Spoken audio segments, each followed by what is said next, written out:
ആണ്. സോ മക്കളെ, നമ്മൾ 1 മണിക്കൂറിൽ നമ്മൾ സെറ്റാക്കാൻ പോവാണ് ഏറ്റവും പ്രധാനപ്പെട്ട ചാപ്റ്റർ, നമ്മുടെ 10th CBSE ബയോളജിയിലെ ഏറ്റവും പ്രധാനപ്പെട്ട ചാപ്റ്ററായ ലൈഫ് പ്രോസസ് എന്ന ചാപ്റ്റർ ഈ 1 മണിക്കൂറിൽ നമ്മൾ സെറ്റാക്കാൻ പോവാണ്. മക്കളെ, ആദ്യം മുതൽ അവസാനം വരെ സാറിന്റെ കൂടെ കട്ടക്ക് നിൽക്കണേ. തീർച്ചയായിട്ടും ഈ ഒരു സെഷൻ കൊണ്ട് നമ്മൾ ഈ ചാപ്റ്ററിലെ എല്ലാ കോൺസെപ്റ്റുകളും പഠിച്ചെടുക്കുന്നതായിരിക്കും. സോ നമുക്ക് ആരംഭിക്കാം. ലൈഫ് പ്രോസസ്സസ് എന്ന് പറയുമ്പോൾ നിങ്ങൾക്കറിയാം, നമ്മുടെ ശരീരത്തിൽ നടക്കേണ്ട പ്രോസസ്സുകളാണ്. ജീവൻ നിലനിൽക്കണമെങ്കിൽ നമ്മുടെ ശരീരത്തിൽ നിർബന്ധമായും സംഭവിക്കേണ്ട പ്രോസസ്സുകൾ അത് ഏതൊക്കെയാണ്? ന്യൂട്രീഷൻ ഉണ്ട്, സർക്കുലേഷൻ ഉണ്ട്, എക്സ്ക്രീഷൻ ഉണ്ട്, റെസ്പിറേഷൻ ഉണ്ട്. സോ ഇതൊക്കെ കോർത്തിണക്കിക്കൊണ്ടുള്ള വളരെ പ്രധാനപ്പെട്ട ചാപ്റ്ററാണ് നമ്മുടെ 10th CBSE ബയോളജിയിലെ ആദ്യത്തെ ചാപ്റ്ററായ ലൈഫ് പ്രോസസ്സസ്. സോ കോൺസെപ്റ്റ് റിവിഷനിൽ നമ്മൾ ആ എല്ലാ പ്രോസസ്സുകളും വളരെ വ്യക്തമായി തന്നെ നിങ്ങൾക്ക് പറഞ്ഞു തരുന്നതായിരിക്കും. സോ നോക്കിക്കേ ആദ്യം തന്നെ ന്യൂട്രീഷനെ കുറിച്ച് പറയുമ്പോൾ ഭക്ഷണം ഒബ്റ്റെയിൻ ചെയ്യുന്നതിന് തന്നെയാണ് ന്യൂട്രീഷൻ എന്ന് നമ്മൾ പറയാറുള്ളത് എന്ന് നിങ്ങൾക്കറിയാം. 2 തരം ന്യൂട്രീഷൻ ഉണ്ടെന്നും നിങ്ങൾക്കറിയാം. ഓട്ടോട്രോഫിക് ന്യൂട്രീഷൻ ആൻഡ് ഹെറ്റീറോട്രോഫിക് ആണ്. ഓട്ടോ എന്ന് പറയുമ്പോൾ സെൽഫ് ഫീഡിങ് ആണ് അല്ലെ. ഓട്ടോട്രോഫിക് എന്ന് പറയുമ്പോൾ സെൽഫ് ഫീഡിങ് ആണ്, പ്രിപ്പയറിംഗ് ദെയർ ഓൺ ഫുഡ് ആണ് എന്ന് നിങ്ങൾക്കറിയാം അല്ലേ. അത് തന്നെ ഫോട്ടോസിന്തറ്റിക്കും കീമോസിന്തറ്റിക്കും ഉണ്ട് എന്ന് നിങ്ങൾ പഠിച്ചിട്ടുണ്ട് അല്ലേ. റെഡി അല്ലേ? ഇനി ഹെറ്ററോട്രോഫിക് ന്യൂട്രീഷൻ എന്ന് പറയുമ്പോൾ എന്താ?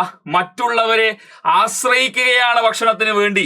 Depending on others for their food അല്ലെ. ഭക്ഷണ ആവശ്യങ്ങൾക്ക് മറ്റുള്ളവരെ ആശ്രയിക്കുന്നവരെ ഹെറ്ററോട്രോഫിക് ന്യൂട്രീഷൻ അല്ലെങ്കിൽ ഹെറ്ററോട്രോപ്സ് എന്ന് നമ്മൾ പറയാറുണ്ട്.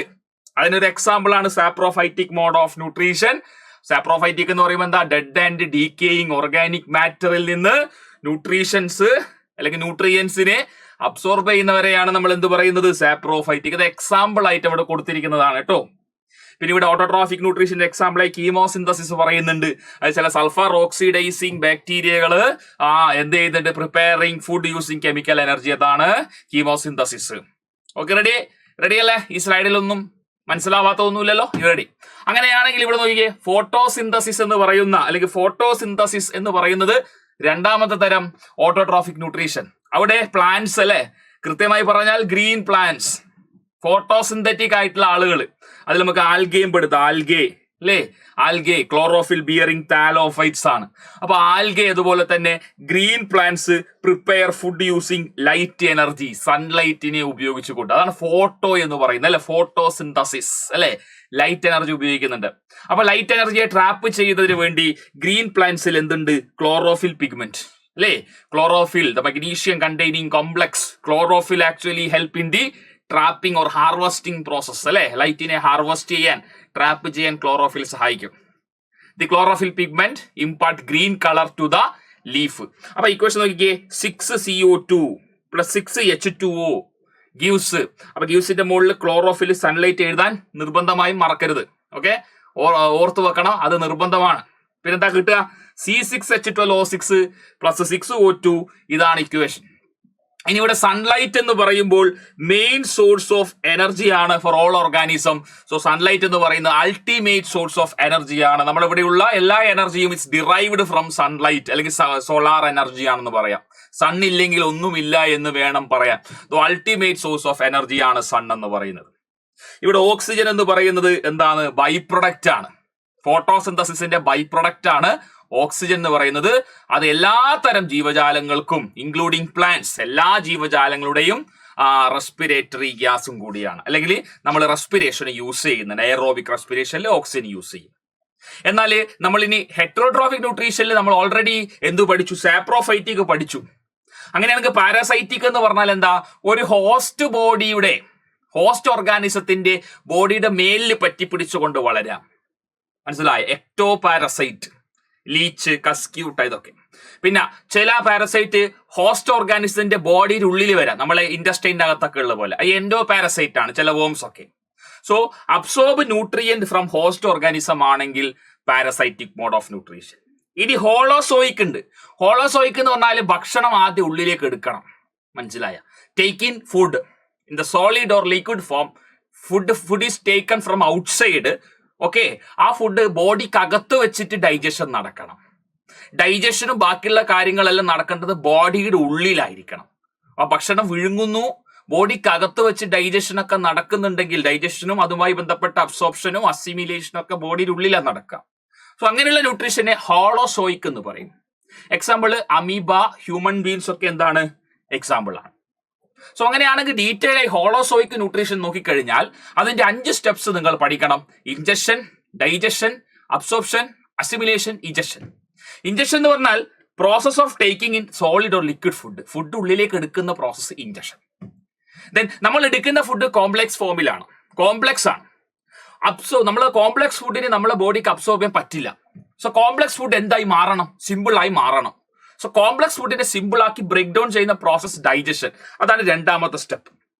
സോ കോംപ്ലക്സ് കൺവേർഷൻ ആണ് അല്ലെ, conversion of complex food particle into simple. അങ്ങനെ സിമ്പിൾ ആയി കഴിഞ്ഞാൽ അബ്സോർബബിൾ ഫോമായി അബ്സോർബ് ചെയ്യാൻ പറ്റും. ദെൻ തേർഡ് സ്റ്റെപ്പ് ആണ് absorption, process of taking up digested food. Digest ആയിട്ടുള്ള ഫുഡിനെ, ന്യൂട്രിയൻസിനെ ബോഡി അബ്സോർബ് ചെയ്തു, ബ്ലഡിലേക്ക് അബ്സോർബ് ചെയ്തു. ഈ ബ്ലഡ് സെല്ലുകളിലേക്ക് കൊടുക്കും ന്യൂട്രിയൻസിനെ അല്ലേ. സെല്ലുകൾക്ക് പിടിച്ചോ അബ്സോർബ് ന്യൂട്രിയൻസ് പിടിച്ചോ സെല്ലുകൾക്ക് കൊടുത്തു. ഈ സെല്ലുകൾ അല്ലെങ്കിൽ നമ്മുടെ ബോഡി എന്ത് ചെയ്യുന്നു? ഇതിനെ യൂസ് ചെയ്യും.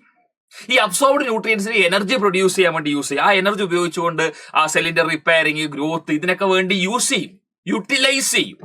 അതാണ് അടുത്ത step assimilation, utilisation of absorbed nutrient for body functioning. ഇനി അൺഡൈജസ്റ്റഡ്, നമ്മൾ കഴിക്കുന്ന എല്ലാ ഫുഡും ഡൈജസ്റ്റ് ആയി എല്ലാം നമ്മൾ ബോഡി യൂസ് ചെയ്യില്ല. അൺഡൈജസ്റ്റഡ് ഫുഡ് ഉണ്ടാവും, അത് നമ്മുടെ ബോഡിയിൽ നിന്ന് റിമൂവ് ചെയ്യപ്പെടുന്നു ത്രൂ ഓപ്പണിംഗ് കോൾഡ് എയ്നസ്. എയ്നസിലൂടെ അൺഡൈജസ്റ്റഡ് ഫുഡ് റിമൂവ് ചെയ്യുന്ന പ്രോസസ് ഇജക്ഷൻ. അപ്പൊ ഹോളോസോയിക് ന്യൂട്രീഷൻ, ഇപ്പൊ അമീബയുടെ കേസിലും ഹോളോസോയിക് ഉണ്ട്, ഹ്യൂമൻ ബീന്റെ കേസിലും ഹോളോസോയിക് ആണ്. 5 സ്റ്റെപ്സ് നിർബന്ധമായും സംഭവിക്കണം. അങ്ങനെയാണെങ്കിൽ അമീബയുടെ കേസിലെ ഹോളോസോയിക് മോഡ് ഓഫ് ന്യൂട്രീഷൻ നമുക്കൊന്ന് ജസ്റ്റ് ഇമേജ് അല്ലെങ്കിൽ ചിത്രം ഉപയോഗിച്ചുകൊണ്ടൊന്ന് എക്സ്പ്ലെയിൻ ചെയ്യാം. ഇത് പരീക്ഷയിൽ ചിത്രം വരച്ചുകൊണ്ട് ന്യൂട്രീഷനിന് അമീബ ചോദിക്കാറുണ്ട്, 2 മാർക്കിനൊക്കെ ചോദിക്കാറുണ്ട്. അപ്പൊ ആദ്യത്തെ സ്റ്റെപ്പ് ഇൻജക്ഷൻ. അവിടെ അമീബ സ്യൂഡോപോഡിയ എന്ന് പറയുന്ന അതിന്റെ ഫാൾസ് ഫീറ്റ് ഉപയോഗിച്ചുകൊണ്ട് ഭക്ഷണത്തെ എൻഗൾഫ് ചെയ്യുകയാണ്. എൻഗൾഫിങ്, ഫാഗോസൈറ്റോസിസ് എന്നാണ് പറയാ, ഫാഗോസൈറ്റോസിസ്. അങ്ങനെ എൻഗൾഫ് ചെയ്ത ഫുഡ് നിങ്ങൾക്ക് ഇവിടെ കൃത്യമായി കാണാം. ഒരു സ്ഥരസഞ്ചി, ഒരു സാക്ക് ലൈക്ക് സ്ട്രക്ചറിന്റെ അകത്തായി മാറി. അതിനെ നമ്മൾ വിളിക്കുന്ന പേര് ഫുഡ് വാക്യൂൾ എന്നാണ്. എന്താ വിളിക്കുക? ഫുഡ് വാക്യൂൾ എന്ന് വിളിക്കുന്നു. അതാണ് ഡൈജഷൻ. അവിടെ വെച്ചാൽ ഡൈജഷൻ നടക്കുക. ഈ ഫുഡ് വാക്യൂളിനകത്തേക്ക് എൻസൈം വരും. ഓക്കെ, വളരെ കൃത്യമായി ശ്രദ്ധിക്കുക. ഈ ഫുഡ് വാക്യൂളിനകത്തേക്ക് എൻസൈം ഒന്ന് ആക്ട് ചെയ്ത് ഇതിനകത്ത് വെച്ച് തന്നെ ആ ഫുഡിനെ ഡൈജസ്റ്റ് ചെയ്തു. ഡൈജസ്റ്റ് ആയി കഴിഞ്ഞാൽ സിമ്പിൾ ഫോമായി മാറി എന്നാണ് അർത്ഥം. ഉടനെ തന്നെ നമ്മുടെ ഈ അമീബ അതിനെ അബ്സോർബ് ചെയ്യാൻ വേണ്ടി ശ്രമിക്കും. അബ്സോർബ് ചെയ്ത ആ ന്യൂട്രിയൻസിനെ ഇനി അമീബ അതിന്റെ ഫങ്ഷനിങ്ങിന് വേണ്ടി യൂസ് ചെയ്യും. അതാണ് assimilation. At last undigested remnants, undigested waste material ബോഡിയിൽ നിന്ന്, അമീബയുടെ ബോഡിയിൽ നിന്ന് നേരെ പുറത്തേക്ക് പോവുകയാണ്. It's called ejection. സോ ഈ 5 സ്റ്റെപ്സ് ഇവിടെ അമീബയിലും സംഭവിക്കും. ഹോളോസോയിക് മോഡ് ഓഫ് ന്യൂട്രീഷൻ ആണ്. സോ എന്താണ് phagocytosis? Process of engulfing food and other particles or entire cell. So ഇതിനൊക്കെ ഫാഗോസൈറ്റോസിസ് എന്ന് പറയും. അപ്പൊ നമ്മുടെ ബോഡിയിലും ഫാഗോസൈറ്റോസിസ് നടക്കുന്നുണ്ട്. വൈറ്റ് ബ്ലഡ് സെല്ലിന്റെ കേസിൽ നമ്മുടെ ബോഡിയിലെ വൈറ്റ് ബ്ലഡ് സെൽ അല്ലേ, ആ white blood cell phagocytosis undergo ചെയ്യുന്നുണ്ട്. ജസ്റ്റ് ഒന്ന് ഓർത്ത് വെച്ചാൽ മതി. ന്യൂട്രോഫിലും മോണോസൈറ്റും ഓക്കെ, ഇങ്ങനെയുള്ള 2 WBCകൾ ഫാഗോസൈറ്റോസിസ് അണ്ടർഗോ ചെയ്യുന്നുണ്ട്. ജേംസിനെയൊക്കെ എൻഗൾഫ് ചെയ്ത് നശിപ്പിക്കുന്നുണ്ട്. ഓക്കെ, അടുത്തത് ഹ്യൂമൻ ബീന്റെ ഡൈജസ്റ്റീവ് സിസ്റ്റത്തിലേക്ക് കടക്കാം. ഹ്യൂമൻ ബീന്റെ ഡൈജസ്റ്റീവ് സിസ്റ്റം 2ആയി തരംതിരിച്ചാൽ ഒരു ഡൈജസ്റ്റീവ് ട്രാക്ട് ഉണ്ട്, ഒരു കുഴലുണ്ട്. വായയിൽ തുടങ്ങുന്ന കുഴല് എയ്നസിൽ അവസാനിക്കും. ആ കുഴലിനെ അലിമെന്ററി കനാൽ എന്ന് വിളിക്കുന്നു. ഈ അലിമെന്ററി കനാലിന്റെ പ്രത്യേകത എല്ലാ ഭാഗത്തും ഇതിന് uniform area of cross section അല്ല. ചില ഭാഗത്ത് ഇതിന്റെ വ്യാസം അല്ലെങ്കിൽ ഡയമീറ്റർ കുറയുന്നുണ്ടാവും, ചില ഭാഗത്ത് ഡയമീറ്റർ കൂടുതലായിരിക്കും, ചില ഭാഗങ്ങൾ ഹൈലി കോയിൽഡ് ആയിരിക്കും. സോ ഈ ഡിഫറെന്റ് ഏരിയാസിൽ ഡിഫറെന്റ് ഡൈമെൻഷൻസ് ഉണ്ടാവും. ഇനി elementary canal approximately 10 meters long ആണ്. ഇനി ഡൈജസ്റ്റീവ് ഗ്ലാൻഡിലേക്ക് വരുമ്പോൾ അവിടെ അസോസിയേറ്റഡ് ഡൈജഷനുമായി ബന്ധപ്പെട്ട് ഡൈജഷനെ ഹെൽപ്പ് ചെയ്യുന്ന ഗ്ലാൻഡ്സ് ഉണ്ട്.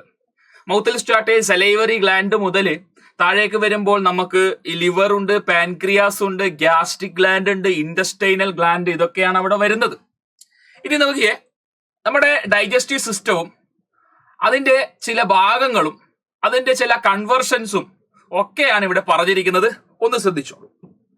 ഫസ്റ്റ്, മൗത്ത് നോക്കിക്കഴിഞ്ഞാൽ സൈറ്റ് ഓഫ് ഇഞ്ചക്ഷൻ, നമ്മൾ ഭക്ഷണം ഉള്ളിലേക്ക് എടുക്കുന്ന ഭാഗം. എന്നിട്ട് ഫാരിങ്സ് എന്ന് പറയുന്ന ഭാഗത്തിലേക്ക് ഭക്ഷണം വരുന്നു. ഫാരിങ്സിന്റെ പ്രത്യേകത, അവിടെ ഫുഡും എയറും കടന്നു പോകുന്ന കോമൺ ആയിട്ടുള്ള ഡക്റ്റാണ്. Food and air passes through pharynx only, the common duct. അടുത്തത് ഈസോഫാഗസിലേക്ക് ഫുഡ് വരികയാണ്, ഫുഡ് പൈപ്പ്. അവിടെയാണ് ആക്ച്വലി ഫുഡ് മൗത്തിൽ നിന്ന് സ്റ്റൊമക്കിലേക്ക് എത്തിക്കുന്നതാണ് ഈസോഫാഗസ്. അവിടെ പെരിസ്റ്റാൾട്ടിക് മൂവ്മെന്റ് ഓർ പെരിസ്റ്റാൾസിസ് എന്ന് പറയുന്ന wave like muscular contraction relaxation help ചെയ്യുന്നുണ്ട്. അങ്ങനെ സ്റ്റൊമക്കിൽ എത്തിക്കഴിഞ്ഞാൽ ഭക്ഷണം നന്നായിട്ട് സ്റ്റൊമക്ക് മസിൽസ് എന്ത് ചെയ്യുന്നു, ഇതിനെ നന്നായിട്ട് ഉഴുത് എന്താ പറയാ മറിക്കുകയാണ്. ഇങ്ങനെ തിരിച്ച് ഡൈജസ്റ്റ് ചെയ്യാണ്. ഇങ്ങനെ ചേണിങ് ആക്ഷൻ എന്ന് പറയും. ഓക്കെ. പിന്നെ സ്മോൾ ഇൻറ്റസ്റ്റൈനിലേക്ക് പോകുമ്പോൾ സ്മോൾ ഇൻറ്റസ്റ്റൈന് 3 ഭാഗങ്ങളുണ്ട്. ഡ്യോഡിനം, ജജനം, ഇലിയം എന്ന് പറയുന്ന ഭാഗം. ഇനിഷ്യൽ പാർട്ട് ഡ്യോഡിനം, പിന്നെ ജജനം, പിന്നെ ഇലിയം. ഒരു 7 മീറ്ററോളം നീളമുള്ള സ്മോൾ ഇൻറ്റസ്റ്റൈനിന് 3 ഭാഗങ്ങളുണ്ട് എന്ന് പറയുമ്പോൾ അത്ഭുതപ്പെടാനില്ല. സ്റ്റാർട്ടിംഗ് റീജിയൻ ഡ്യോഡിനം എന്നും പിന്നീട് വരുന്ന ഭാഗത്തെ ജജനം എന്നും പിന്നീട് വരുന്ന ഭാഗത്തെ ഇലിയം എന്നും വിളിക്കാം. ഡൈജഷൻ കംപ്ലീറ്റ് ചെയ്യുന്ന ഭാഗം ഇവിടെയാണ്. ഇവിടെ തന്നെയാണ് അബ്സോർപ്ഷൻ ബിഗിൻ ചെയ്യുന്നതും. ഡൈജഷൻ എൻഡ് ചെയ്യുന്ന ഭാഗം സ്മോൾ ഇൻറ്റസ്റ്റൈൻ, ഡൈജഷൻ സ്റ്റാർട്ട് ചെയ്യുന്ന ഭാഗം മൗത്ത് ആണ് കുട്ടികളെ. ഡൈജഷൻ സ്റ്റാർട്ട് ചെയ്യുന്നത് മൗത്ത്, എൻഡ് ചെയ്തത് സ്മോൾ ഇൻറ്റസ്റ്റൈൻ. ലാർജ് ഇൻറ്റസ്റ്റൈനിലേക്ക് വരുമ്പോഴും 3 ഭാഗങ്ങളുണ്ട്. സീക്കം, കോളൺ, റെക്റ്റം ആണ്. CCR അല്ലെ, സീക്കം, കോളോൺ, റെക്റ്റം എന്നിങ്ങനെ 3 ഭാഗങ്ങളുണ്ട്. ഇവിടെയാണ് ഏറിയ പങ്ക് വെള്ളത്തെയും മിനറൽസിനെയും അബ്സോർവ് ചെയ്യുന്നത്. Absorption of water and minerals happens in the large intestine. ഇനി പിന്നെ ബാക്കിയുള്ള ഭാഗങ്ങളിലേക്ക് നോക്കിക്കഴിഞ്ഞാൽ ഗ്ലാൻഡിലേക്ക് വന്നു കഴിഞ്ഞാൽ വായക്കകത്ത് സലൈവറി ഗ്ലാൻഡ് എന്ന് പറയുന്ന ഗ്ലാൻഡ് ഉണ്ട്. അതിൽ സലൈവ പ്രൊഡ്യൂസ് ചെയ്യുന്ന ഗ്ലാൻഡാണ് സലൈവറി ഗ്ലാൻഡ്. അതിൽ സംശയവും കാര്യങ്ങളൊന്നും വരാനില്ല. ഇതിൽ കണ്ടെയ്ൻ ചെയ്യുന്ന ഒരു എൻസൈം സലൈവറി അമിലേസ് എന്ന എൻസൈം. സലൈവറി അമിലേസ് എന്ത് ചെയ്യുന്നു നമുക്ക് അടുത്ത് പഠിക്കാം. സ്റ്റാർച്ചിന്റെ ഡൈജഷൻ ആണ്. ഇനി അടുത്ത ലിവറിലേക്ക് വരുമ്പോൾ ലാർജസ്റ്റ് ഗ്ലാൻഡ് ആണ് ലിവർ എന്ന് പറയുന്നത്. ബൈല് ജ്യൂസ് എന്ന് പറയുന്ന ജ്യൂസ് സെക്രീറ്റ് ചെയ്യുന്നത് ആരാണ്? ലിവറാണ്. ഈ ബൈല് ജ്യൂസ് സെക്രീറ്റ് ചെയ്യുക അല്ലെങ്കിൽ പ്രൊഡ്യൂസ് ചെയ്യുന്ന ലിവർ ആണെങ്കിലും ഇത് സ്റ്റോർ ചെയ്ത് വെക്കുന്നത് ഗാൾ ബ്ലാഡറിലാണ്. കൺഫ്യൂഷൻ ഉണ്ടാകുന്നത്, ഗാൾ ബ്ലാഡറിലാണ് സ്റ്റോർ ചെയ്ത് വെക്കുക. ഇതിന്റെ ഫംഗ്ഷൻ എന്ന് പറഞ്ഞു കഴിഞ്ഞാല് ഇത് ഫാറ്റിനെ, വലിയ ഫാറ്റിനെ ചെറിയ ചെറിയ കണികകളാക്കി മാറ്റുന്നു. ഫാറ്റിന്റെ ഡൈജഷൻ അല്ല, ബ്രേക്ക് ഡൗൺ ആണ്. വലിയ ഫാറ്റിനെ കഷ്ണങ്ങളാക്കി ചെറിയ ചെറിയ ഫാറ്റ് മോളിക്യൂൾസ് ആക്കുന്നു. ഒരിക്കലും ഫാറ്റിന്റെ ഡൈജഷൻ അല്ല അവിടെ സംഭവിക്കുക. അപ്പൊ ഇതിനെ ഇമൾസിഫിക്കേഷൻ ഓഫ് ഫാറ്റ് എന്നാണ് പറയാ. ഇനി വയറിന്റെ, നമ്മുടെ സ്റ്റൊമക്കിന്റെ പിന്നെ വാൾസിൽ കാണപ്പെടുന്ന ഗ്ലാൻഡ് ആണ് ഗ്യാസ്ട്രിക് ഗ്ലാൻഡ്. ഗ്യാസ്ട്രിക് ജ്യൂസിനെ ഉണ്ടാക്കുന്നു. അതിൽ HCl ഉണ്ട്, മ്യൂക്കസ് ഉണ്ട്, പെപ്സിനോജൻ എന്ന് പറയുന്ന സംഗതിയുണ്ട്. ഓക്കെ. അപ്പൊ പെപ്സിനോജൻ പിന്നെ പെപ്സിനാക്കി മാറ്റുകയാണ് ചെയ്യുക.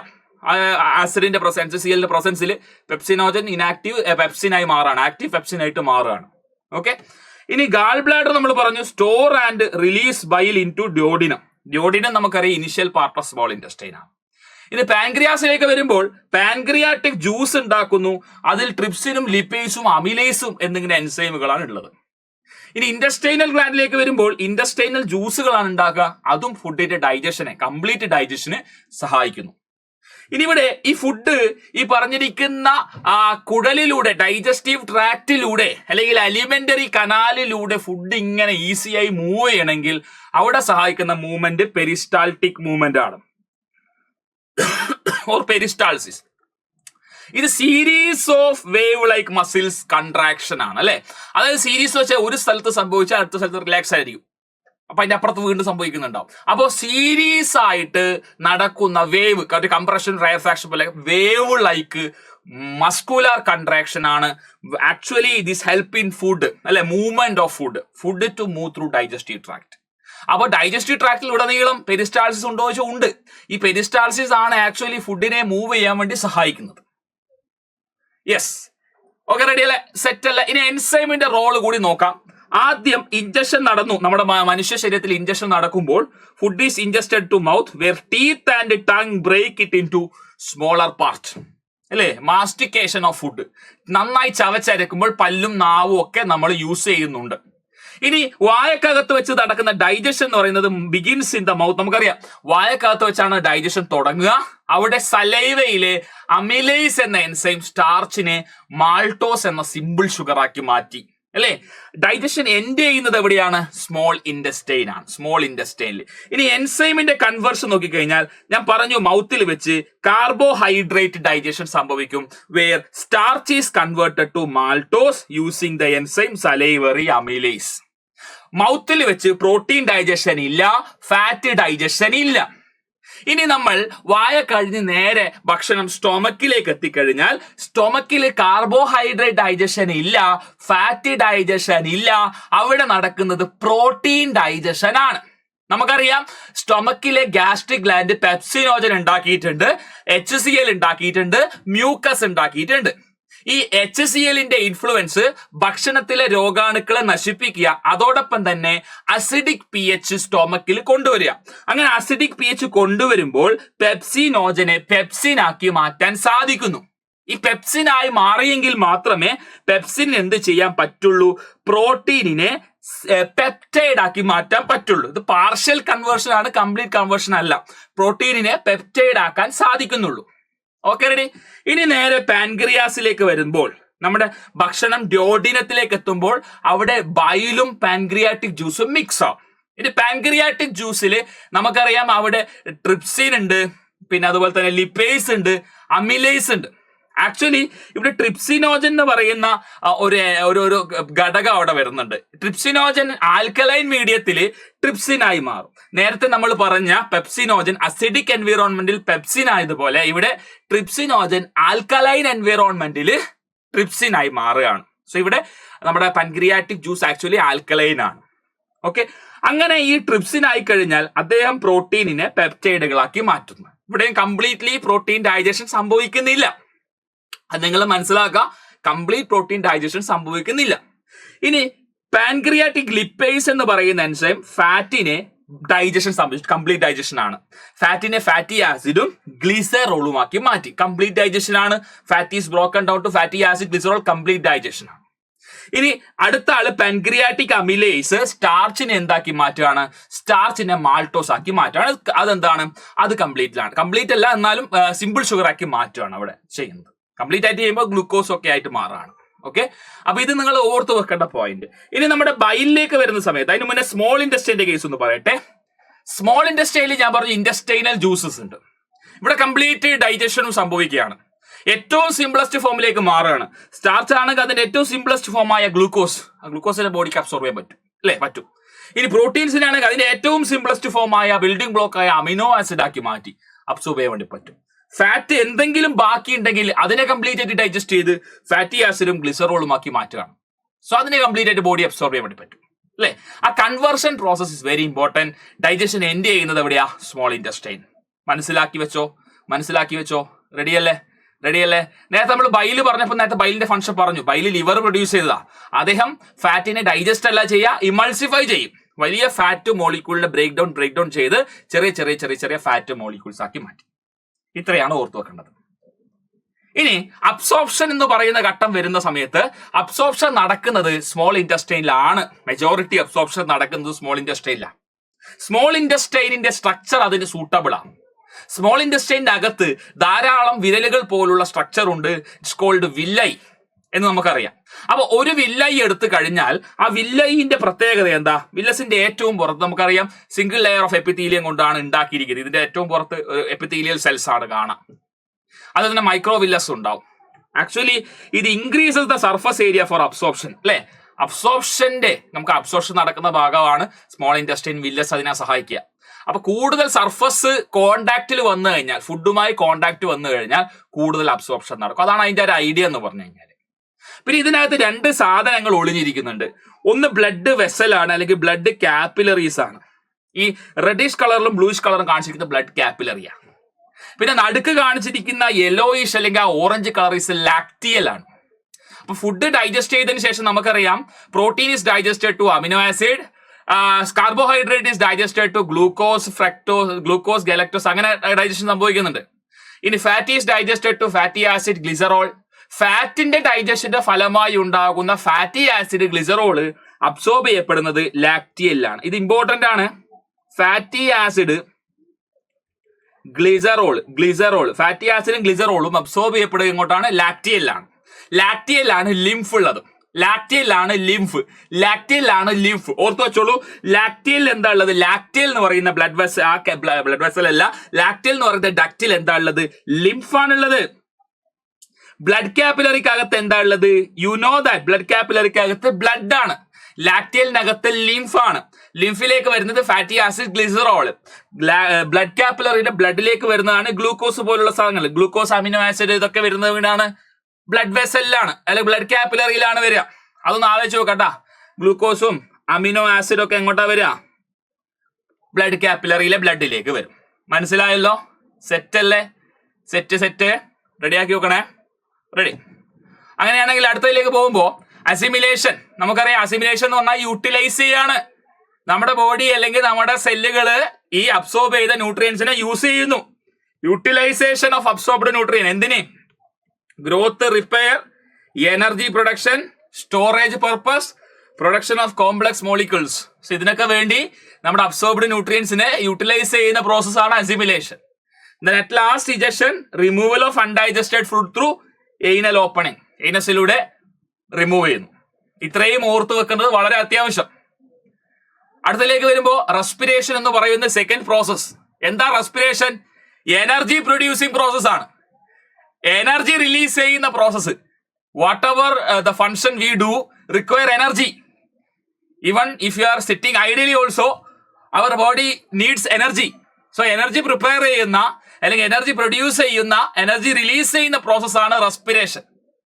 So it's a process by which complex organic material, അത് നമ്മുടെ ബോഡിക്കകത്ത് നമ്മുടെ ഫുഡൊക്കെ ഉണ്ടാവില്ലേ, ഫുഡ്, അതിനെ ഓക്സിഡൈസ് ചെയ്തുകൊണ്ട് with the presence of oxygen, generally നമ്മുടെ ബോഡിയിൽ ഓക്സിജന്റെ സഹായം കൊണ്ട് ബ്രേക്ക് ഡൗൺ ചെയ്യുകയാണ് ഫുഡിനെ. അങ്ങനെ എനർജി റിലീസ് ചെയ്യുന്നു. ആ എനർജി പ്രൊഡ്യൂസ് ചെയ്യുന്നത് in the form of ATP ആണ്. What is ATP? It's adenosine triphosphate, which is considered to be the energy currency of the cell. So energy currency of the cell, adenosine triphosphate ATPയുടെ ഫോമിലാണ് energy release ചെയ്യപ്പെടുന്നത് നമ്മുടെ ബോഡിയിൽ. നമ്മുടെ ബോഡിയിൽ നടക്കുന്ന respiration എന്താണ്? Aerobic ആണ്. എനേറോബിക് നടക്കുന്ന സാഹചര്യം ഉണ്ട് എങ്കിലും മെജോറിറ്റി റെസ്പിറേഷൻ എയറോബിക് ആണ്. So food is oxidised, energy is produced. happens in the cell. It happens in the cell. സെല്ലിലാണ് സംഭവിക്കുക. So it's called cellular respiration. It's called what? Cellular respiration. So ഇവിടെ എന്താ സംഭവിക്കുന്നത്? Initially നമ്മുടെ body absorb ചെയ്യപ്പെട്ട glucose സെല്ലുകളിലേക്ക് കൊടുക്കുന്നു എന്ന് ഞാൻ പറഞ്ഞു നേരത്തെ. ആ ഗ്ലൂക്കോസ് സെല്ലുകളിൽ വെച്ച് ഇനിഷ്യലി സെല്ലിൽ വെച്ച് ഗ്ലൂക്കോസ് ബ്രേക്ക് ഡൗൺ ചെയ്ത് പൈറുവേറ്റ് ആയി മാറുന്നു. Initially, glucose is converted to pyruvate. This happens in the cytoplasm of the cell, and the process is referred to as glycolysis, where glyco means glucose, lysis means splitting. So glucose is broken down to pyruvate, happens in the cytoplasm of the cell. ഇനി പൈറുവേറ്റിനെ എന്ത് സംഭവിക്കുന്നു? It depends on organism or conditions. If you're talking about like unicellular organisms like bacteria and yeast, what is happening there? അവിടെ എന്താ സംഭവിക്കുക? അവരുടെ ബോഡിയിൽ പൈറുവേറ്റിനെ anaerobic respiration ആണ് സംഭവിക്കുക. Means in the absence or lack of oxygen condition പൈറുവേറ്റിനെ അവർ മാറ്റി എനർജി ഉണ്ടാക്കുന്നതാണ് കേട്ടോ. സോ അനേറോബിക് ആണത്. ഇവിടെ കാർബൺ ഡൈ ഓക്സൈഡും പീസിന്റെ കേസിലാണെങ്കിൽ ആൽക്കഹോളും ഒക്കെ പ്രൊഡ്യൂസ് ചെയ്യും. ഇനി മനുഷ്യന്റെ കേസിൽ നമ്മുടെ മസിൽ സെൽസിൽ due to the lack of oxygen condition anaerobic respiration സംഭവിക്കാറുണ്ട്. ഇനി നമ്മുടെ സാധാരണ സെല്ലുകളിൽ എയറോബിക് ആണ് സംഭവിക്കുക, എയറോബിക് റെസ്പിറേഷൻ. സോ അവിടെ എയറോബിക്കിന്റെ കേസിൽ ഓക്സിജൻ ഈസ് റിക്വയർഡ് എന്നുള്ളതാണ് അവിടെ ഓർത്തു വെക്കേണ്ടത്. ഓക്സിജൻ ഈസ് റിക്വയർഡ് ആണ്. ഇനി എയറോബിക് നമുക്ക് പറയുമ്പോൾ എയറോബിക് റെസ്പിറേഷന്റെ റിസൾട്ട് എന്താണ്? പൈറുവേറ്റ് ഈസ് കൺവേർട്ടഡ് ടു, നമുക്കറിയാം പൈറുവേറ്റ് വരെ നമ്മൾ എത്തിച്ചു, ഗ്ലൈക്കോളിസിന് ശേഷം പൈറുവേറ്റ് വരെ ആയിട്ടുണ്ട്. So the pyruvate is converted to carbon dioxide, water, energy. This is aerobic respiration happens in the mitochondria of the cell. Mitochondria of the cell. Okay, the powerhouse of the cell, mitochondria. ഇനി anaerobic രണ്ട് തരത്തിൽ സംഭവിച്ചു എന്ന് പറഞ്ഞു. Due to ലഭ്യത കുറവ് മൂലം, lakh of oxygen in muscle cells ആണ്.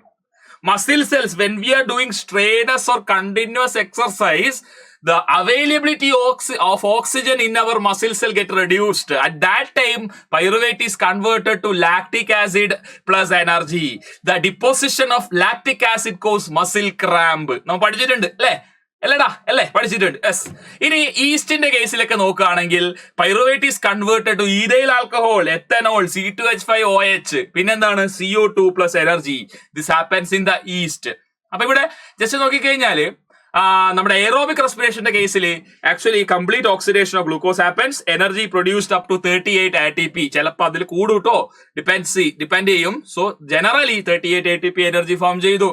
രണ്ട് സ്ഥലത്ത് സംഭവിക്കും, glycolysis in cytoplasm and aerobic Krebs cycle in mitochondria. Then എനേറോബിന്റെ കേസിൽ no complete oxidation, partial oxidation of glucose and energy released will be little amount like 2 ATP. occurs in the cytoplasm of the cell, no mitochondria. സൈറ്റോപ്ലാസത്തിലാണ് സംഭവിക്കുക. Then human respiratory system, talking about human respiratory system, the air we inhale, ഏതൊക്കെ പാത്തിലൂടെ വരിക? External nostril. First of all opening ആണ് external nostril. ആ external നോസ്ട്രിലൂടെ air ഉള്ളിലേക്ക് കടക്കും, പുറത്തേക്ക് വരും. Then to nasal chamber or nasal cavity. So nasal cavity is actually connecting external nostril with the pharynx. So this is our pharynx, okay? This is our pharynx. This is our pharynx and this is external nasal cavity.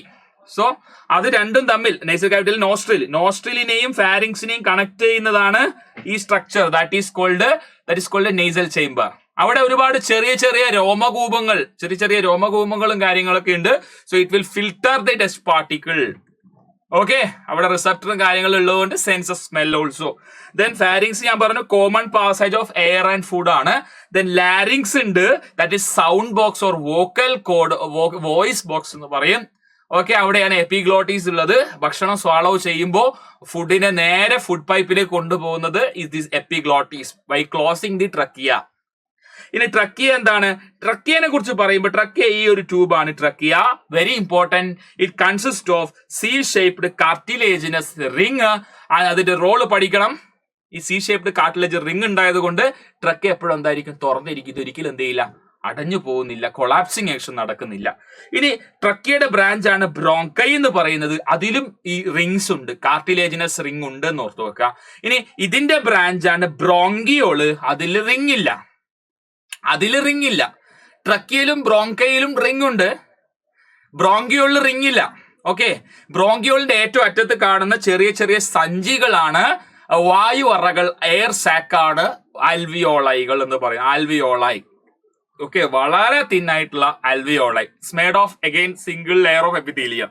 Okay, ഇനി diaphragm എന്ന് പറയുന്ന ഒരു സ്ട്രക്ചറിന്റെ dome shape diaphragm which separate thoracic cavity and abdominal cavity. And ഈ diaphragm എന്ന് പറയുന്നത് ഭയങ്കര important ആണ്. It aids in the respiration, ഈ ബ്രീത്തിങ് പ്രോസസ്, ഈ വെന്റിലേഷൻ പ്രോസസ്. ഈ ബ്രീത്തിങ് പ്രോസസ്സിനെ എയ്ഡ് ചെയ്യുന്നുണ്ട് ഡയഫ്രം എന്ന് പറയുന്നത്. Okay, ready. ഇനി നോക്കിക്കോളൂ. ഇനി നമ്മള് സർക്കുലേഷനിലേക്ക് വരുന്ന സമയത്ത് ബ്ലഡ് വെസൽസ് നന്നായിട്ട് നോക്കണം. 3 types of blood vessels: artery, vein and capillaries. ഇവിടെ ആർട്ടറി എന്ന് പറയുന്നത് ദിസ് ഈസ് കോൾഡ് ആർട്ടറി. ഈ ആർട്ടറിയുടെ ബ്രാഞ്ച് ആർട്ടീരിയോൾ എന്ന് പറയും. ദെൻ അഗെയിൻ ഇവിടെ വെയിൻ ഉണ്ട്, വെയിനിന്റെ ബ്രാഞ്ചിനെ വെന്യൂൾ എന്നാണ് പറയാം. So generally artery carry oxygenated blood. ആ ഓക്സിജൻ ക്യാരി ചെയ്ത് കൊണ്ടുപോകുന്ന ആർട്ടീരിയോളിൽ എത്തിക്കഴിഞ്ഞാൽ ദിസ് ഈസ് കോൾഡ് കാപ്പിലറി. ആർട്ടീരിയോളും വെന്യൂളും ഒക്കെ എന്താണ്? കാപ്പിലറിയുടെ ഭാഗമാണ്.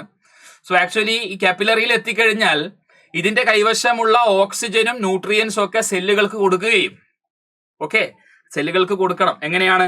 ഈ പിന്നെ ബ്ലഡിലെ പ്ലാസ്മ എന്ന് പറയുന്ന ഫ്ലൂയിഡ് റീജിയൻ നേരെ എങ്ങോട്ട് പോകും?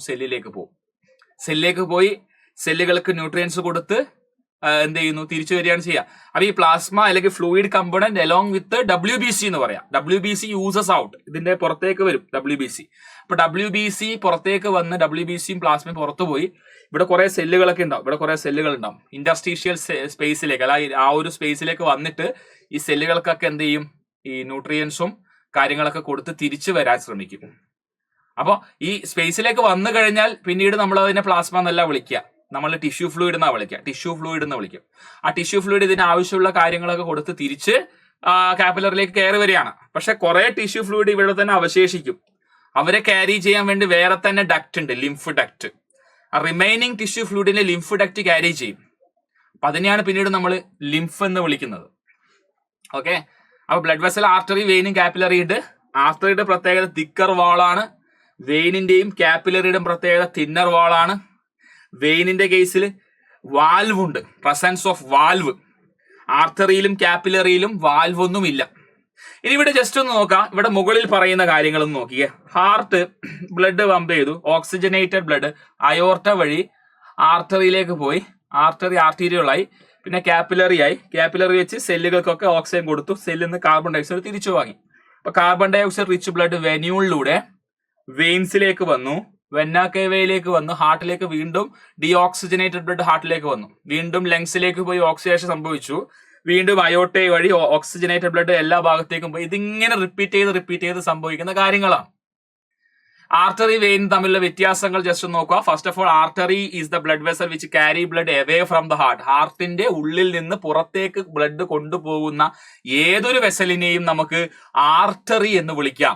വെയിൻ എന്ന് പറഞ്ഞാലോ ബ്ലഡ് ഹാർട്ടിന്റെ ഉള്ളിലേക്ക് കൊണ്ടുവരണം. Vein carry blood towards the heart. ഇനി പ്രഷറിന്റെ കാര്യം നോക്കുകയാണെങ്കിൽ ആക്ച്വലി അതിന് മുന്നേ ആർട്ടറിയുടെ ഞാൻ പറഞ്ഞു വാൾസ് വളരെ തിക്കായതുകൊണ്ട് ഹൈ പ്രഷറിലും ഹൈ വെലോസിറ്റിയിലും ബ്ലഡിന് സഞ്ചരിക്കാം. എന്നാൽ വെയിനിന്റെ കേസിൽ ഇനിലാസ്റ്റിക് വാൾ ആയതുകൊണ്ട് blood flows with low pressure ആയിട്ട് ലോ സ്പീഡ്. പിന്നെ ഇവിടെ വെയിനിന്റെ കേസിൽ വെയിന് വാൽവ് ഉണ്ട്. സോ ബാക്ക് ഫ്ലോ പ്രിവെന്റ് ചെയ്യും. എല്ലാ കേസിലും വാൽവുകളും ബാക്ക് ഫ്ലോ പ്രിവെന്റ് ചെയ്യുന്നുണ്ട്. സോ ഇവിടെയും ബാക്ക് ഫ്ലോ പ്രിവെന്റ് ചെയ്യും. അപ്പൊ ആർട്ടറിയുടെ കേസിൽ വാൽവുകളൊന്നുമില്ല. പിന്നെ മറ്റൊരു കാര്യം എന്ന് പറയുന്നത്, സാധാരണ രീതിയിൽ artery carry oxygenated blood, veins carry deoxygenated blood എന്ന് പറയുമെങ്കിലും എക്സെപ്ഷൻ കൂടി ചേർത്ത് പറയുമ്പോഴേ നിങ്ങൾക്ക് മാർക്ക് കിട്ടൂ. So you should say arteries are the blood vessel which carry oxygenated blood, and you should also mention exception except pulmonary artery. അതേപോലെ തന്നെയാണ് വെയിന്റെ കേസിലും. Veins generally used to carry deoxygenated blood. The exception is pulmonary vein. അങ്ങനെ പറഞ്ഞെങ്കിൽ മാത്രമേ mark കിട്ടുള്ളൂ. I hope it is clear. ഇനി blood pressure. എന്താ blood pressure? നമ്മുടെ ഹാർട്ടിന് 2 phases ഉണ്ട്. ഹാർട്ട് കൺട്രാക്ട് ചെയ്യും, റിലാക്സ് ചെയ്യും. Contraction, relaxation. During contraction as well as relaxation artery will get some pressure. ആർട്ടറിക്ക് അകത്തോട്ട് ബ്ലഡ് പ്രഷർ എക്സർട്ട് ചെയ്യും during contraction as well as relaxation also. Heart contract ചെയ്യുമ്പോഴും relax ചെയ്യുമ്പോഴും ആർട്ടറിയുടെ വാൾസിൽ പ്രഷർ എക്സർട്ട് ചെയ്യപ്പെടുന്നുണ്ട്. സോ കൺട്രാക്ഷന്റെ സമയത്ത് more blood is pumped out of the heart. So more blood will flow into the artery, hence more pressure will be exerted. So during contraction, that is systole എന്നാ പറയാ. ഫേസിനെ contraction ഫേസിന്റെ systole എന്ന് പറയും. During systole more pressure will be generated or more pressure will be exerted by the blood on the artery. That pressure is called systolic pressure during contraction. And during relaxation phase, relaxation ഫേസിൽ ഹാർട്ടിനകത്ത് blood വന്ന് നിറയുന്ന സമയം, ആ സമയത്ത് ആർട്ടറിയുടെ വാൾസിൽ pressure ഉണ്ടാവും, ബട്ട് ലെസർ പ്രഷറാണ്.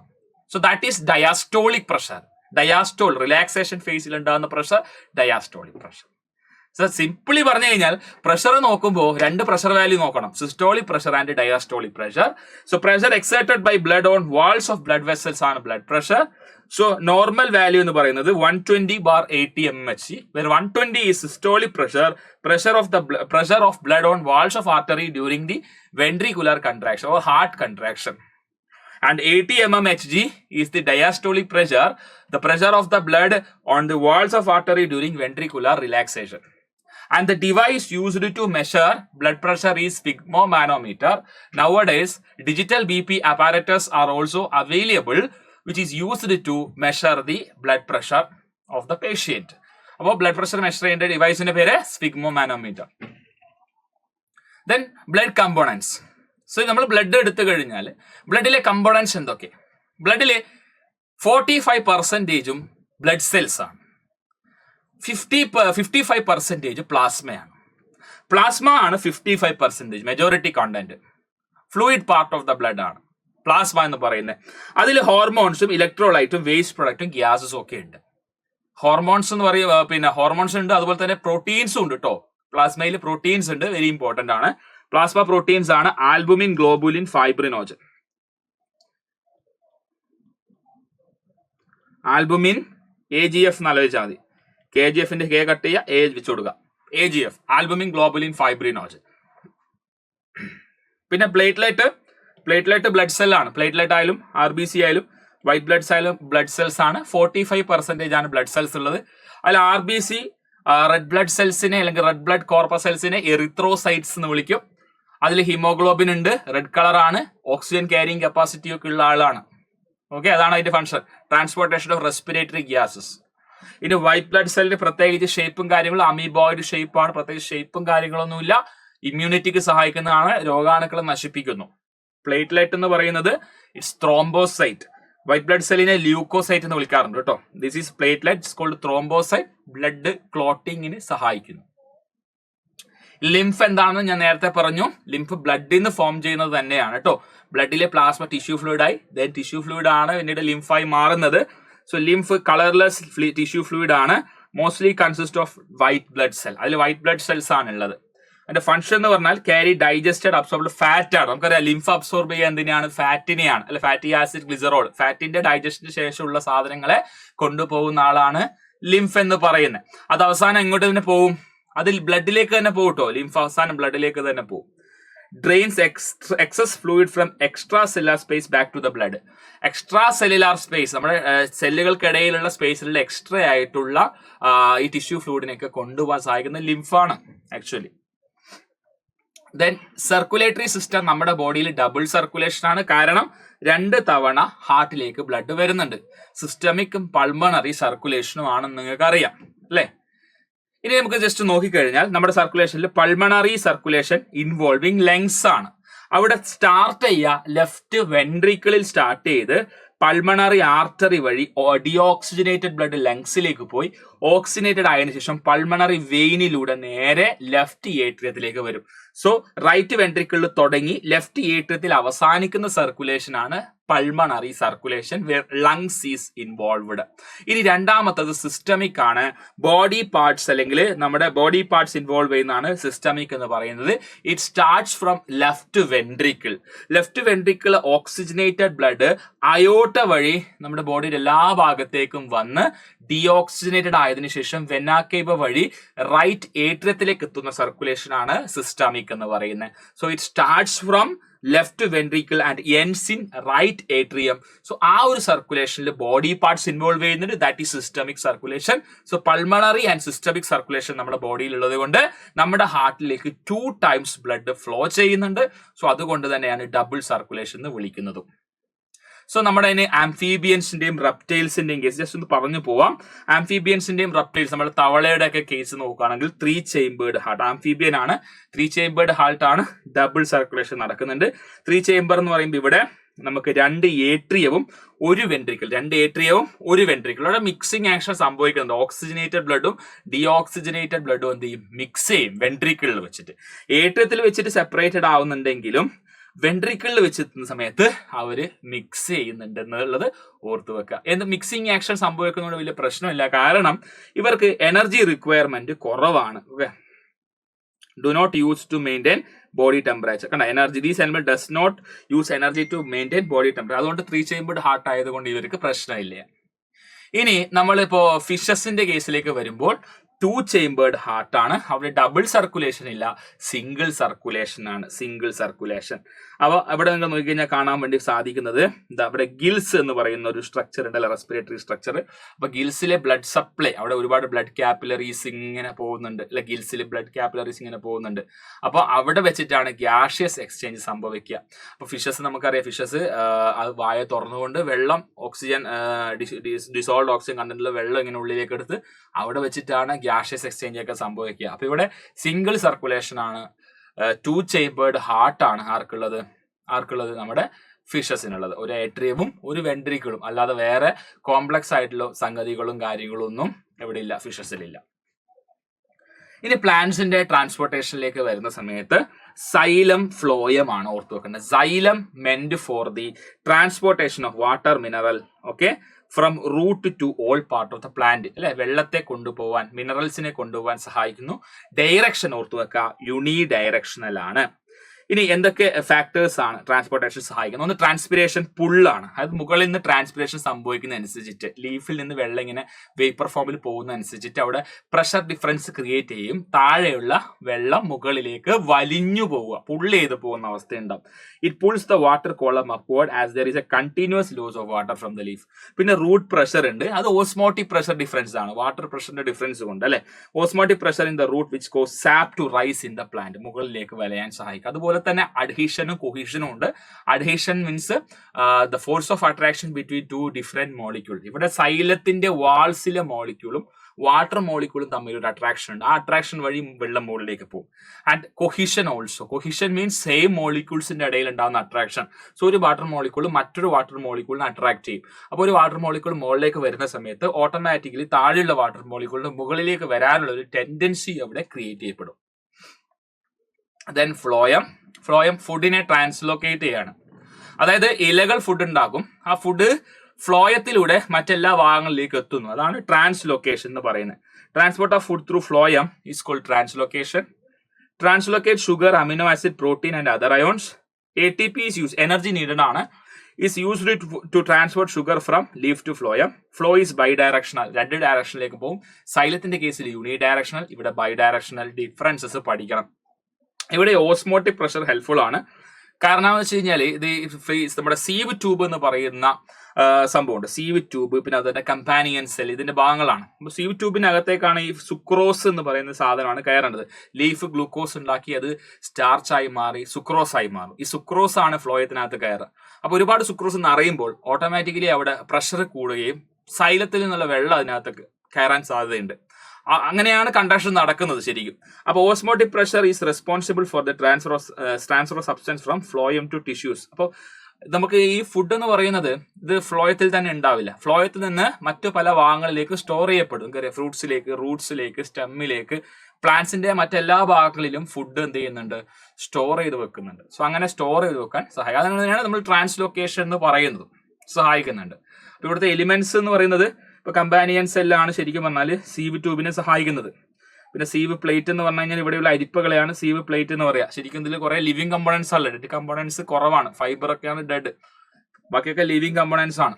നമ്മൾ ഇതിലേക്ക് വരുന്ന സമയത്ത് സൈലം പാരൻകൈമ മാത്രമാണ് ലിവിങ്, ബാക്കിയൊക്കെ എന്താണ്, ഡെഡ് ആണ്. സൈലം പാരൻകൈമ ലിവിങ്, ബാക്കിയൊക്കെ ഡെഡ് ആണ്. ഓക്കെ, അടുത്തതിലേക്ക് വരുമ്പോൾ എക്സ്ക്രീഷനിലേക്ക് എത്തി. എക്സ്ക്രീഷൻ എന്ന് പറയുമ്പോൾ എന്താ, റിമൂവൽ ആണ് അല്ലെ. Removing metabolic waste from our body. നമ്മുടെ ബോഡി എന്തായാലും നമ്മുടെ സെല്ലുകൾ പ്രവർത്തിക്കുന്ന സമയത്ത്, നമ്മുടെ സെല്ലുകൾ വർക്ക് ചെയ്യുന്ന സമയത്ത് നമ്മുടെ സെല്ലുകൾ തീർച്ചയായിട്ടും വേസ്റ്റ് പ്രൊഡ്യൂസ് ചെയ്യുന്നുണ്ട്. നൈട്രോജീനസ് വേസ്റ്റ് ലൈക്ക് എന്താ പറയുക, അമോണിയ പോലുള്ള വേസ്റ്റ് പ്രൊഡ്യൂസ് ചെയ്യും. Ammonia being more toxic is converted to urea in the liver. ലിവറിൽ വെച്ച് അമോണിയ യൂറിയ ആക്കി കൺവേർട്ട് ചെയ്യുന്നൊക്കെ ഉണ്ട്. അതാണ് പറയുന്നത് nitrogenous waste ammonia is removed അല്ലെ, റിമൂവ് ആക്കപ്പെടുന്നുണ്ട് കിഡ്നി ഉപയോഗിച്ചുകൊണ്ട്. Remove ammonia, uric acid kidney ഉപയോഗിച്ചുകൊണ്ട് റിലീസ് ചെയ്യുന്നുണ്ട്. പിന്നെ CO2 respiration, CO2 end product of respiration, ആ വേസ്റ്റ് റിമൂവ് ചെയ്യുന്ന ലങ്സിലൂടെയാണ്. പിന്നെ വാട്ടറും സോൾട്ട് ഒക്കെ റിമൂവ് ചെയ്യുന്ന സ്കിന്നിലൂടെ, സ്വെറ്റിലൂടെ ഒക്കെ റിമൂവ് ചെയ്യുന്നുണ്ട്. പിന്നെ യൂറിനിലൂടെ റിമൂവ് ചെയ്യപ്പെടുന്നുണ്ട്. നോക്കിക്കോളൂ, ഇവിടെ നമുക്ക് human excretory system consist of 2 kidneys, 2 kidney ഉണ്ട്. Then a pair of ureter or 2 ureter, then a urinary bladder and a urethra ആണ്. സോ ഇതില് റീനൽ വെയിനും റീനൽ ആർട്ടറിയും ഒന്ന് ശ്രദ്ധിച്ചേ. റീനൽ ആർട്ടറിയും റീനൽ വെയിനും. റീനൽ ആർട്ടറി റെഡിഷ് കളറിൽ കാണിച്ചിരിക്കുന്നതാണ്. കിഡ്നിയുടെ അകത്തേക്ക് ഇംപ്യൂർ ബ്ലഡ് അല്ലെങ്കിൽ വേസ്റ്റ് കണ്ടെയ്ൻ ചെയ്യുന്ന ബ്ലഡിനെ കൊണ്ടുപോകുന്നത് റീനൽ ആർട്ടറിയാണ്. Supplies blood along with some impurities into the lungs. കിഡ്നിയുടെ അകത്തേക്ക് ഫിൽട്ടർ ചെയ്യാൻ വേണ്ടി ബ്ലഡ് കൊണ്ടുപോകുന്നത് റീനൽ ആർട്ടറിയാണ്. ഇനി ഫിൽട്രേഷനിൽ കഴിഞ്ഞതിന് ശേഷം ഈ വേസ്റ്റ് ഒക്കെ, ടോക്സിക് ആയിട്ടുള്ള വേസ്റ്റ് മെറ്റീരിയൽ ഒക്കെ റിമൂവ് ചെയ്തതിനു ശേഷം റീനൽ വെയിനിലൂടെയാണ് പുറത്തേക്ക് ബ്ലഡ് വരിക. സോ റീനൽ വെയിൻ എന്ന് പറഞ്ഞാൽ blood free from toxic waste comes out of kidney via renal vein. So renal artery വഴി വേസ്റ്റ് കണ്ടെയ്നിങ് ചെയ്യുന്ന ബ്ലഡ് കിഡ്നിയിലേക്ക് പോയി. ഫിൽട്രേഷൻ നടന്നതിന് ശേഷം വേസ്റ്റ് മെറ്റീരിയൽ റിമൂവ് ചെയ്തതിന് ശേഷമുള്ള ബ്ലഡ് റീനൽ വെയിൻ വഴിയാണ് പുറത്തേക്ക് വരുന്നത്. പിന്നെ നമുക്ക് കിഡ്നിയുടെ പ്രത്യേകത പറഞ്ഞു കഴിഞ്ഞാൽ ബീൻ ഷേപ്പാണ് kidney. Excretion of nitrogenous waste, formation of urine, pH balance maintain ചെയ്യുന്നു, H2O salt balance, water salt balance maintain ചെയ്യുന്നു, ഓസ്മോ റെഗുലേഷൻ പോലുള്ള കാര്യങ്ങളൊക്കെ ചെയ്യുന്നു. ഇനി ഇവിടെ മനസ്സിലാക്കേണ്ട കാര്യം, നമ്മൾ യൂറീറ്റർ ആണല്ലോ ഈ കിഡ്നി പ്രൊഡ്യൂസ് ചെയ്യുന്ന യൂറിനറി ബ്ലാഡറിലേക്ക് എത്തിക്കുന്നത് യൂറീറ്റർ ആണ്. It's a muscular elastic tube connected to urinary bladder, carry urine from kidney to urinary bladder. അവിടെയും പെരിസ്റ്റാൾസിസ് ഉണ്ട്. ദെൻ യുറീത്ര എന്ന് പറയുന്നത് ഓപ്പണിംഗ് ആണ്, യൂറിനെ പുറത്തേക്ക് കൊണ്ടുപോകുന്ന, ബോഡിക്ക് പുറത്ത് കൊണ്ടുവരുന്ന ഓപ്പണിംഗ് ആണ്. Opening of urinary bladder, it has 2 sphincter muscles ഉണ്ട്. തീർച്ചയായിട്ടും മൂത്രം സ്ഫിങ്ക്ടർ മസിൽ ഉള്ളതുകൊണ്ടാണ് നമുക്ക് കൺട്രോൾ ചെയ്യാൻ പറ്റുക, അല്ലെ? അല്ലെങ്കിൽ എന്ത് സംഭവിക്കും? യൂറിൻ പോയിക്കൊണ്ടിരിക്കും, അല്ലെ? എക്സ്പെൽസ് യൂറിൻ ആണ്. Then urinary bladder is pear shaped, pear fruit പോലെ പിയർ ഷേപ്ഡ് ആയിട്ടുള്ള ഒരു സ്ട്രക്ചർ ആണ്, മസ്കുലർ ബാഗ് ആണ്. Receive urine from ureter, store urine temporarily, താൽക്കാലികമായി മൂത്രത്തെ പിടിച്ചു വെക്കാൻ സഹായിക്കുന്നു. മനസ്സിലാക്കിയെടുത്തല്ലോ? റെഡി? ഇനി സ്ട്രക്ചർ ഓഫ് നെഫ്രോൺ. ഒരു കിഡ്നിയെ സംബന്ധിച്ചിടത്തോളം അതിന്റെ സ്ട്രക്ചറൽ ഫങ്ഷണൽ യൂണിറ്റ് നെഫ്രോൺ ആണ്. ഒരു മില്യൺ എന്ന് പറയുമ്പോൾ 1 ദശലക്ഷം, 10 ലക്ഷം, അല്ലെ, നെഫ്രോണുകൾ ഓരോ കിഡ്നിയിലും ഉണ്ട്. ഫങ്ഷണൽ യൂണിറ്റ് ഓഫ് കിഡ്നിയാണ്. കിഡ്നിയുടെ ഫങ്ഷൻ എന്ന് പറയുന്നത് എന്താ? മൂത്രത്തെ രൂപീകരിക്കുക, രക്തം അരിച്ചുകൊണ്ട്, ബ്ലഡ് ഫിൽട്ടർ ചെയ്തുകൊണ്ട് വേസ്റ്റിനെ, മൂത്രത്തെ രൂപീകരിക്കുക. സോ അതിന്റെ ആ ഒരു ഫങ്ഷൻ ചെയ്യുന്നതിന് കാപ്പബിൾ ആയിട്ടുള്ള ഒരുപാട് ടൈനി ഫിൽറ്ററിങ് യൂണിറ്റ്സ് കിഡ്നിയിലുണ്ട്. That is nephron. അപ്പൊ ഒരു നെഫ്രോൺ എടുത്തു കഴിഞ്ഞാൽ ആ നെഫ്രോണിൽ നമുക്ക് ഒരുപാട് ഭാഗങ്ങളുണ്ട്. റീനൽ ട്യൂബ്യൂൾസും അതുപോലെ തന്നെ ബ്ലഡ് കാപ്പിലറീസും ഉണ്ട്. സോ ഈ കാണിച്ചിരിക്കുന്നത് യൂറിൻ ഫോർമേഷന്റെ സ്റ്റെപ്സ് ആണ്. അതിൽ നമുക്ക് അൾട്രാ ഫിൽട്രേഷൻ, അതുപോലെ തന്നെ റീഅബ്സോർപ്ഷനും സെക്രീഷനും ഉണ്ട്. ഓക്കെ, അപ്പൊ ആദ്യം അൾട്രാ ഫിൽട്രേഷൻ സംഭവിക്കുന്നത് ഗ്ലോമറുലസിലാണ്. ഗ്ലോമറുലസ് അതുപോലെ തന്നെ ബൗമാൻസ് ക്യാപ്സ്യൂൾ റീജിയനിലാണ്. അപ്പൊ ഇവിടെ എന്താണ് ഗ്ലോമറുലസ്? ഗ്ലോമറുലസ് എന്ന് വെച്ചാൽ ബ്ലഡ് വെസൽസിന്റെ ഒരു കെട്ടാണ്, ബ്ലഡ് വെസൽസിന്റെ നോട്ടാണ്, KNOT, നോട്ട്, കെട്ട്. Cluster of capillaries which form a knot, അതാണ് ഗ്ലോമറുലസ്. ഇനി ബൗമാൻസ് ക്യാപ്സ്യൂൾ എന്താ? അത് നെഫ്രോണിന്റെ ഭാഗമാണ്. ബൗമാൻസ് ക്യാപ്സ്യൂൾ ഈ ചന്ദ്രകല പോലെ കാണുന്ന ഭാഗമാണ് ബൗമാൻസ് ക്യാപ്സ്യൂൾ. ഒരു കപ്പ് ലൈക്ക് സ്ട്രക്ചർ എന്ന് പറയും, അല്ലെ? Cup shaped tubule around glomerulus collect primary urine. Primary urine എന്ന് പറയുന്ന കേസ് വെച്ചാൽ ഗ്ലോമറുലർ ഫിൽട്രേറ്റ് ആണ്. അതിൽ വേസ്റ്റ് മെറ്റീരിയൽസ് കൂടാതെ യൂസ്ഫുൾ സബ്സ്റ്റൻസ് ഉണ്ടാവും. അതായത് ഇവിടെ നിങ്ങൾ നോക്കാം, ബ്ലഡ് ഇങ്ങനെ പോവുകയാണ്. Okay, afferent, AFFERENT, afferent വെസലിലൂടെ blood ഇങ്ങനെ പോവുകയാണ്. ആ ബ്ലഡിൽ വേസ്റ്റും യൂസ്ഫുൾ സബ്സ്റ്റൻസും ഒക്കെ ഉണ്ടാവും. അത് നേരെ ഇങ്ങനെ നമ്മുടെ ഗ്ലോമറുലസിലൂടെ വരുന്ന സമയത്ത് പ്രഷർ ഡിഫറൻസ് ക്രിയേറ്റ് ചെയ്യും. കാരണം ഇങ്ങോട്ടേക്ക് പോകുന്ന വെസൽ, അത് വരുന്ന വെസലിന്റെ വീതി കൂടുതലും ഇങ്ങോട്ടേക്ക് പോകുന്ന വെസലിന്റെ വീതി കുറവുമാണ്. അപ്പോൾ അവിടെ പ്രഷർ ഡിഫറൻസ്, നല്ലൊരു പ്രഷർ ഉണ്ടാവും, അല്ലെ? അതിന് അൾട്രാ ഫിൽട്രേഷൻ എന്ന് പറയും. ആ ഫിൽട്രേഷൻ അണ്ടർ പ്രഷർ, നല്ല പ്രഷർ ജനറേറ്റ് ചെയ്യുമ്പോൾ ഈ ബ്ലഡിലെ കുറെ സബ്സ്റ്റൻസ് ബൗമാൻസ് ക്യാപ്സ്യൂളിലേക്ക് വരും. ഓക്കെ, ആ ബൗമാൻസ് ക്യാപ്സ്യൂളിലേക്ക് വരുന്ന സബ്സ്റ്റൻസിൽ യൂസ്ഫുൾ സബ്സ്റ്റൻസും ഉണ്ടാവും, വേസ്റ്റ് മെറ്റീരിയൽസും ഉണ്ടാവും. എന്നാൽ എല്ലാ വേസ്റ്റ് മെറ്റീരിയൽസും ബൗമാൻസ് ക്യാപ്സ്യൂളിൽ വന്നിട്ടുണ്ടാവുമോ? അതില്ല. കുറെ വേസ്റ്റ് മെറ്റീരിയൽ നേരെ ഈ ബ്ലഡ് വെസലിൽ തന്നെ ഉണ്ടാവും. ഓക്കെ, റെഡി അല്ലേ? അപ്പൊ ബ്ലഡ് വെസലിലും വേസ്റ്റ് മെറ്റീരിയൽ ഉണ്ട്, ഈ ബൗമാൻസ് ക്യാപ്സ്യൂളിലും വേസ്റ്റ് ഉണ്ട്, അതുപോലെ തന്നെ യൂസ്ഫുൾ സബ്സ്റ്റൻസും ഉണ്ട്. ഇനി എന്താ റോള്? ഈ ബ്ലഡ് വെസലിൽ പോയ വേസ്റ്റ് മെറ്റീരിയൽ തിരിച്ച് ഇതിലേക്ക് തന്നെ സെക്രീറ്റ് ചെയ്യണം. മനസ്സിലായോ? ഇനി ഇവിടേക്ക് വന്ന യൂസ്ഫുൾ സബ്സ്റ്റൻസ് ഉണ്ടല്ലോ, ആ യൂസ്ഫുൾ സബ്സ്റ്റൻസിനെ തിരിച്ച് നമ്മുടെ ബ്ലഡ് കാപ്പിലറി അബ്സോർബ് ചെയ്യണം. അതാണ് അടുത്ത ഘട്ടം എന്ന് പറയുന്നത്. ഓക്കെ, ആദ്യം നടക്കുന്ന ultrafiltration of blood under high pressure to form primary urine. അതിന്റെ അളവ് 180 ലിറ്റർ പെർ ഡേ എന്ന് പറയും. ഇനി അടുത്തത് സെലക്റ്റീവ് റീഅബ്സോർപ്ഷൻ ആണ്. അപ്പൊ അവിടെ നമ്മുടെ ഈ ബൗമാൻസ് ക്യാപ്സ്യൂളിനകത്തേക്ക് കയറിയ യൂസ്ഫുൾ സബ്സ്റ്റൻസ് ആയ amino acid, glucose, salt, water, അതിനെയൊക്കെ റീഅബ്സോർബ് ചെയ്ത് തിരിച്ച് ബ്ലഡ് വെസലിലേക്ക് തന്നെ വലിച്ചെടുക്കുന്ന പ്രോസസ്സ്.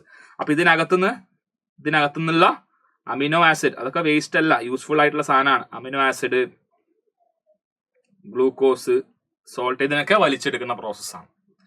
അതിനുശേഷം നമുക്കറിയാം ഇതിനകത്ത് വീണ്ടും വേസ്റ്റ് മെറ്റീരിയൽസ് ഉണ്ട്, അല്ലെ? ഈ ട്യൂബ്യൂൾസിനകത്ത് വേസ്റ്റ് മെറ്റീരിയലും യൂസ്ഫുൾ സബ്സ്റ്റൻസും ഉണ്ട്. അതുപോലെ തന്നെ ഈ ബ്ലഡ് കാപ്പിലറിക്കകത്തോ വേസ്റ്റ് ഉണ്ട്, അതിന് ഇതിലേക്ക് എന്ത് ചെയ്യണം, സെക്രീറ്റ് ചെയ്യണം അല്ലെ, തിരിച്ച് അതിലേക്ക് സെക്രീറ്റ് ചെയ്യാൻ വേണം.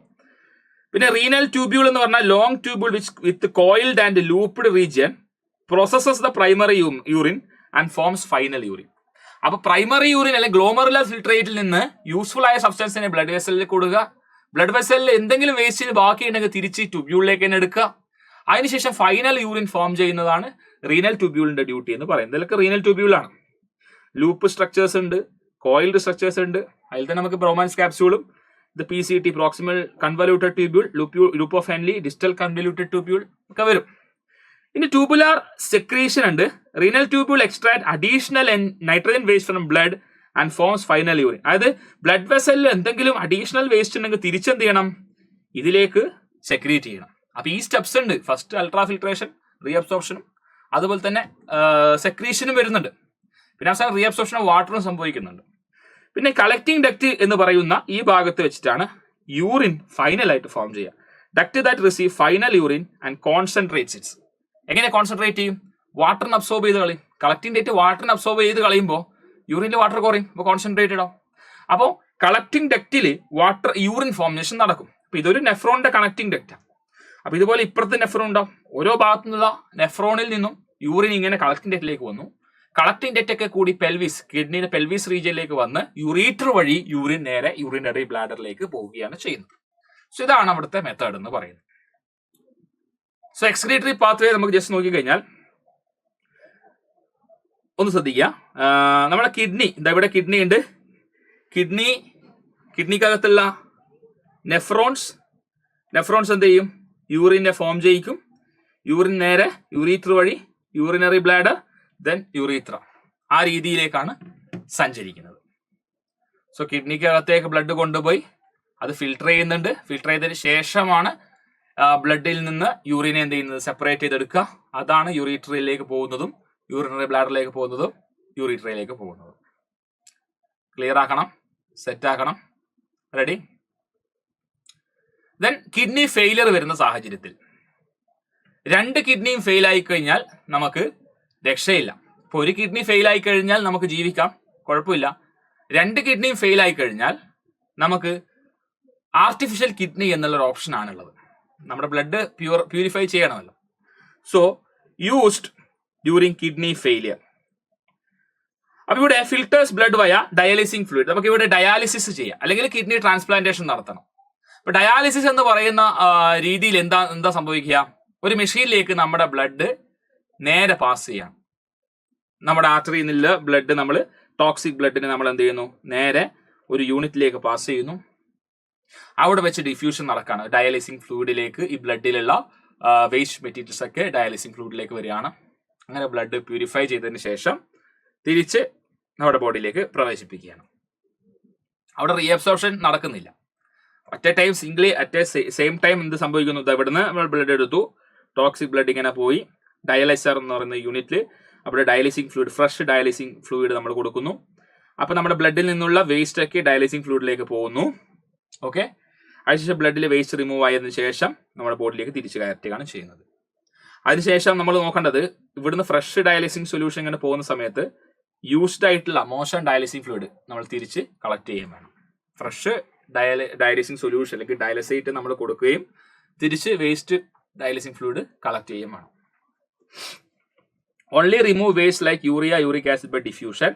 ഇവിടെ ട്യൂബുലാർ റീഅബ്സോർപ്ഷൻ ഇല്ല. എക്സ്ക്രീഷൻ ഇൻ പ്ലാന്റ്സ് ആണ് നമുക്കിനി നോക്കാനുള്ളത്. പ്ലാന്റ്സും എക്സ്ക്രീഷൻ സംഭവിക്കുന്നുണ്ട്. എന്നാൽ ആനിമൽസിനെ പോലുള്ള ഒരു എക്സ്ക്രീറ്ററി സ്ട്രക്ചർ അല്ലെങ്കിൽ എക്സ്ക്രീറ്ററി സിസ്റ്റം നമുക്ക് പ്ലാന്റ്സിൽ കാണാൻ സാധിക്കുന്നില്ല. Plants do not possess special excretory organs, but they excrete either by eliminating waste from their body or by storing them. അവർ ചില സമയത്ത് വേസ്റ്റ് മെറ്റീരിയൽ ചില ഭാഗങ്ങളിൽ സ്റ്റോർ ചെയ്യും. ഫോർ എക്സാമ്പിൾ ഇലകളിൽ സ്റ്റോർ ചെയ്ത് വെക്കാറുണ്ട്. അങ്ങനെ ഇലകൾ അത് ഡെത്ത് അല്ലെങ്കിൽ ഇലകളുടെ സെനസൻസ് സംഭവിക്കുമ്പോൾ ഏജിങ് നടന്നതിന് ശേഷം ഇത് ഇലകൾ പൊഴിഞ്ഞു പോകുമല്ലോ, ആ സമയത്ത് വേസ്റ്റ് റിമൂവ് ചെയ്യും. അപ്പൊ ഇവിടെ എന്തൊക്കെ തരത്തിലുള്ള വേസ്റ്റുകൾ പ്രൊഡ്യൂസ് ചെയ്യുന്നുണ്ട്? ഗ്യാഷ്യസ് വേസ്റ്റുകളായി നമുക്ക് റെസ്പിറേഷന്റെ സമയത്ത് CO2, പിന്നെ വാട്ടർ വേപ്പർ അങ്ങനെ പ്രൊഡ്യൂസ് ചെയ്യുമ്പോൾ അതെന്ത് ചെയ്യുന്നു, റെസ്പിറേഷൻ സമയത്ത് തന്നെ ചെടികളുടെ കേസിൽ സ്റ്റൊമാറ്റോ വഴിയൊക്കെ എന്ത് ചെയ്യും, റിലീസ് ചെയ്ത് പോകുന്നുണ്ട്. പിന്നെ ഓക്സിജൻ ആണ് ഫോട്ടോസിന്തസിസ് സമയത്ത് പ്രൊഡ്യൂസ് ചെയ്യുന്ന വേസ്റ്റ്. അത് ആ സമയത്ത് റിമൂവ് ചെയ്ത് കളയും. പിന്നെ സ്റ്റോർ ചെയ്ത് വെക്കുന്ന കേസിൽ വേസ്റ്റിനെ ഗമ്മ്, റെസിൻസ്, അതുപോലെ തന്നെ ലാറ്റക്സ് ആയിട്ട് കൺവേർട്ട് ചെയ്യും. പിന്നെ പഴയ ഓൾഡ് സൈലത്തിൽ വുഡിൽ സ്റ്റോർ ചെയ്ത് വെക്കും.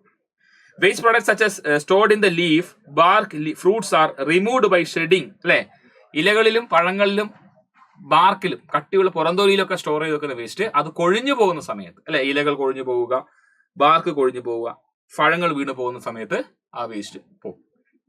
പിന്നെ ട്രാൻസ്പിറേഷൻ നടക്കുന്നുണ്ട്, അതും റിമൂവൽ പ്രോസസ്സാണ്. എക്സസ് വാട്ടർ വേപ്പർ ഫോമിൽ ഇലകളിൽ നിന്ന് നഷ്ടപ്പെടുന്നു പോകുന്ന പ്രോസസ്സാണ് ട്രാൻസ്പിറേഷൻ. അങ്ങനെയും പ്ലാന്റ്സിന്റെ കേസിൽ എക്സ്ക്രീഷൻ സംഭവിക്കുന്നുണ്ട്. അപ്പൊ ഇത്രയുമാണ് നമുക്ക് ലൈഫ് പ്രോസസ്സസ് വളരെ പെട്ടെന്ന് എല്ലാ കോൺസെപ്റ്റുകളിലൂടെയും വളരെ പെട്ടെന്ന് നടത്തിയ ഒരു യാത്രയിലൂടെ നമ്മൾ കൃത്യം 1 മണിക്കൂറിനുള്ളിൽ ലൈഫ് പ്രോസസ് എന്ന ചാപ്റ്റർ സെറ്റാക്കി. മനസ്സിലായല്ലോ? റെഡിയല്ലേ? നമുക്ക് മറ്റൊരു അവസരത്തിൽ മറ്റൊരു ചാപ്റ്ററുമായിട്ട് വീണ്ടും കണ്ടുമുട്ടാം. സോ അതുവരേക്കും it's me Akshay signing off. Bye and stay safe.